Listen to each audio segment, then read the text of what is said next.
우리가 사랑하는 류기은, 문정우 작가의 명작들.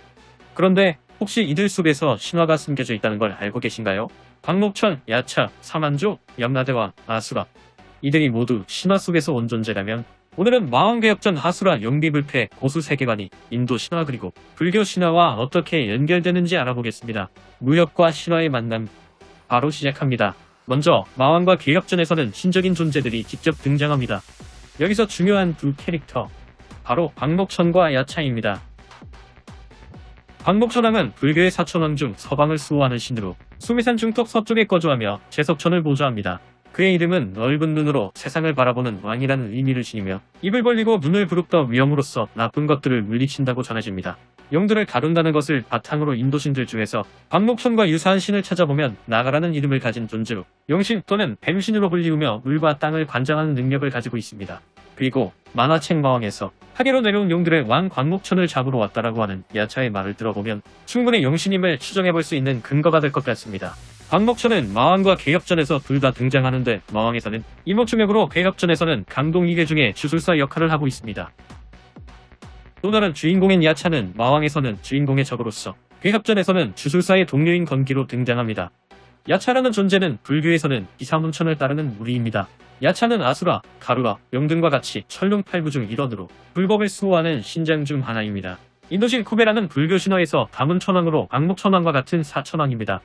그래서 마왕에서 괴물이 야차이며 그분들의 명을 받고 하계로 내려와 광목천왕을 잡으러 왔다는 것이 다문천왕의 명을 받고 왔다는 것이 됩니다. 개혁전에서 야차는 마왕에서 광목천과 결투를 통해 근원이 파괴되어 힘만 센 멍청이가 되었다고 합니다. 그래서 다문천왕의 명을 잊어버리고 광목천과 강동이계가 되어 이야기를 풀어갑니다. 개혁전을 보면 중요한 인물이 또 하나 나오는데 그것이 바로 사만족 전사입니다. 마교주의 기억에서 마교는 50년 전에 무림맹과의 전투에서 거의 천하통일 직전까지 갔었으나 단 한 명의 사만족에게 압도당해 멸망당했었고 교주 자신도 큰 부상을 입었었으나 부활했다고 합니다. 세계의 눈을 가졌다고 하면 추론할 수 있는 것이 인도신인 시바이며 불교에서는 대자재천으로 불리웁니다. 시바는 초월적인 지혜와 권능을 지닌 신으로 광목천보다 상위의 신입니다. 또 다른 후보는 인도 신화에서 신들과 대립하며 강력한 전투력을 지닌 아수라족으로 종종 세계의 눈을 가진 모습으로 묘사됩니다. 머리 셋에 팔 여섯의 요괴가 불교의 아수라인데 인도의 신인 대가족의 숙적인 낙신 혹은 반신족입니다. 사만족이 대자재천이라고 하기에는 광목천보다 더 상위의 신이기 때문에 아수라족일 가능성이 높습니다. 그리고 마교 교주의 말을 잘 보면 사만족의 유일한 생존자라고 했기 때문에 사만족이 여러 명이라서 시바보다는 아수라족일 가능성이 높은 것 같습니다. 마왕에서는 정사 간의 대결만 있었다면 개혁전에서는 마교가 등장합니다. 마교는 사만족에서 멸망하였지만 마교 인자 신에 의해서 부활하게 되고 특수한 능력을 부여받습니다. 마교 무신장들에게 상성을 넘는 힘도 이 사람이 심어준 힘인 듯하고 마안이라고 불리우는 목걸이로 강동 이계를 공격하기도 합니다.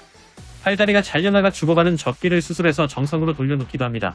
아신 중에서 마라가 있는데 사실 제석천보다 높은 마왕이라서 실감 마왕이기에는 좀 밸런스가 맞지를 않고 마라의 화신 또는 부하 정도가 맞을 듯합니다. 야차와 나찰은 불교 세계관에서 선과학의 양면성을 가진 존재로 가능성이 있습니다. 힌두교의 경전인 르그베다에서 나찰은 인도 아리아인들이 혐오하던 어떤 주술적 힘을 가진 부류로 그려집니다. 아수라는 기존의 동양 철학과 종교적 세계관 및 신화를 기반으로 하면서도 서양의 판타지적 요소를 조화롭게 결합한 독특한 세계관을 보여줍니다. 대장은 실존 인물인 서복을 기반으로 한 캐릭터로 보이지만 제왕성의 성주 백면신이는 대장을 타락한 사자들의 왕이라고 합니다.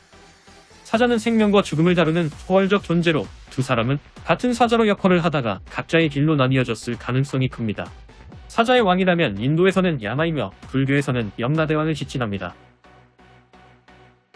개혁전의 검기는 뛰어난 검술과 계력으로 적들을 제압하는 고독한 전사입니다. 그는 무공을 사용하지 않지만 그 실력만으로 마교의 무신장을 쓰러뜨리며 압도적인 전투력을 보여줍니다.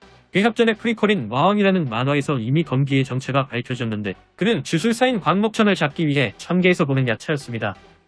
아수라는 초월적인 계력을 가진 주인공으로 무공 대신 상식을 뛰어넘는 판타지적 능력과 급격미의 힘으로 싸웁니다. 아수라라는 이름으로 보면 불교와 인도 신화 속에 야차와 또 다른 종족인 아수라족일 가능성이 있습니다. 아수라에 등장하는 기물과 괴물들은 동양 무력과 서양 판타지가 결합된 설정을 가지고 있습니다. 기물로는 지면신검, 대량종자, 살라만드라 등이 있으며 괴물로는 철갑사, 흑거미, 팔로스 등이 등장합니다. 살라만드라는 서양 판타지에서 전해지는 불의 정령으로 아수라에서는 아주 귀엽게 나오지만 한 방으로 도시 하나를 날려버리는 하나의 생체병기로 묘사됩니다. 신화와 주술이 사라지고 무공과 내공이 힘의 중심이 된 시대가 된 용비불패와 고수는 아수라의 시대가 끝난 후 무공 중심의 세계관이 자리 잡습니다. 마교는 사라진 신화적 기물과 주술을 탐하며 세계 지배를 꿈꾸고 있고, 중원무림은 정파, 사파, 황궁의 고수들로 마교들 싸움을 하고 있습니다. 용비불패의 주인공인 용비과거 흑색창 기병대의 대장이었으며 육각창법을 발전시킨 흑색창 연활칠식이라는 무공을 사용합니다. 흑산포 구룡화는 9용의 어금니라는 이름의 필살기로 흑산포 9발을 한 번에 발사합니다. 고수에서는 신선림에서 살고 있다가 다시 등장하는데 흑산포 영룡사멸 등 더욱 강해진 무공을 보여줍니다. 천전한 부인은 사파, 무림의 최강자라고 평가받은 중원무림에서 최소 10손가락 안에 드는 실력을 가지고 있으며, 작가의 인터뷰에 의하면 부인은 원래 용비불패 세계관의 가장 강한 무인으로 구상되었다고 합니다. 연마천 폭지열이라는 무공으로 용비와 우승부를 기록하며 고수에서는 용비와 같이 신선림에서 내려와 마교주 옥천비와 대결하게 됩니다. 그때 천폭멸격이라는 무공을 선보이는데 옥천비가 단이라는 기물이 없었다면 구에게 상대가 되지 않았을 것 같습니다. 용비불패 시대에 나오는 대표적인 기물은 외신 청룡검입니다. 황금성에 잠들어 있다는 외신의 힘이 깃들어 있다는 보검으로 아무런 무공도 모르는 양민이 들어도 검기가 된다는 기대의 신검입니다. 아수라 혈교의 잔월대마도 당시 병에 걸려 죽어가던 교주인 옥천비의 병세를 치료하기 위해 이 검을 찾아 헤매었습니다. 나중에 상관책이라는 중급 고수가 외신 청룡검을 가지게 되는데 무림의 12존자와 비슷한 수준의 강함을 보여주게 됩니다. 저희 뇌피셜입니다만 신의 힘이 깃든 검이라면 과거 마왕과 개협전의 야차가 별명이 검기였으며 야차도 신의 힘이기 때문에 외신 청룡검에 그의 힘이 들어가 있지 않았을까라는 생각을 해보게 됩니다. 고수의 주인공 강룡은 사파, 무림의 절대자였던 파천신군 목고룡의 마지막 제자이자 실질적인 그의 후계자로 파천십이신공을 포함한 파천신군의 모든 것을 전수받았습니다.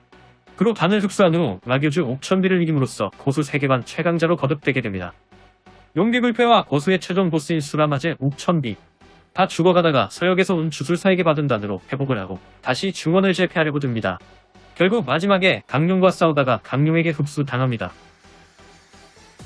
고수에 나오는 신물인 교룡갑은 방어의 신물이라는 말답게 강력한 방어력을 자랑합니다. 또한 단순히 외부의 자극에 반응하는 수준을 넘어 하나의 자아를 가진 존재입니다. 단은 징그러울 정도로 사기적인 재생 능력 때문에 중요한 결투에서 긴장감을 떨어뜨린 신물이지만 마왕, 괴협전, 아수라에서는 재생 능력이 워낙 흔했기 때문에 마왕부터 보신 분들은 충분히 이해를 하실 것 같습니다. 정리를 하면 마왕 개혁전은 신들과 인간들이 공존하는 세계이며 신들의 이야기가 중심입니다. 아수라는 좀 더 지켜봐야겠지만 동서양의 판타지가 같이 융합되어 무협의 이야기를 풀어나가고 있습니다. 용비불패와 고수에서는 신들은 등장하지 않으며 신들의 힘이 깃든 기물들이 등장하며 이야기의 중심이 되고 있습니다.